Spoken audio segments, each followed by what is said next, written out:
আসসালামু আলাইকুম সবাইকে। আবারও আমার আরেকটি ভিডিওতে সকলকে স্বাগত জানাচ্ছি। আশা করছি সবাই ভালো আছেন এবং আলহামদুলিল্লাহ আমি অনেক ভালো আছি।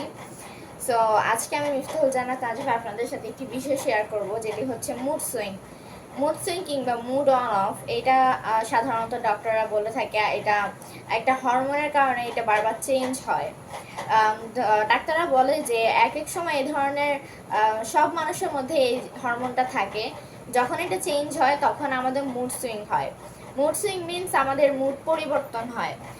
ধরুন মাঝে মধ্যে আপনার খারাপ লাগছে, মাঝে মধ্যে আপনার ভালো লাগছে, কিংবা প্রত্যেক সময় আপনার মাত্র 1 মিনিটের ভিতরে আপনার মুড সুইং 3-4 বার হয়ে যাচ্ছে।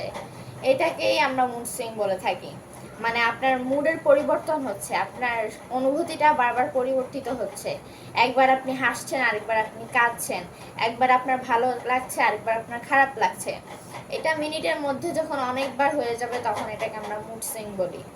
আর এই মুড সুইংটা সবারই থাকে, সবারই হয়, বাট আপনারা এটাকে ডিস্টেন্স নিয়ে চলবেন। মুড সুইং থেকে আপনার অনেক ডিস্টেন্স রাখতে হবে। মুড সুইং হয় এটা বলে যে আমরা মুড সুইং করার জন্য বসে থাকবো তা তো নয়। মুড সুইংটা যাতে না হয় তা করার চেষ্টা করব, কারণ মুড সুইং কোনো ভালো জিনিস নয়। মুড সুইং আমাদেরকে বিভ্রতিকর পরিস্থিতিতে ফেলে। এই জন্য মুড সুইংকে কখনোই আশকারা দেওয়া যাবে না, প্রশ্রয় দেওয়া যাবে না। সেই জন্য মুড সুইং থেকে আমাদের অনেকটা ডিস্টেন্সে থাকতে হবে।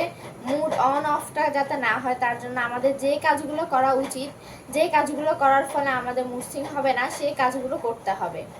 সো আজকের মতো এতটুকুই। এরকম আরও ভিডিও পেতে হলে চ্যানেলটা সাবস্ক্রাইব করবেন, পেজটা ফলো করবেন এবং লাইক কমেন্ট শেয়ার করে পাশে থাকবেন। আল্লাহ হাফেজ।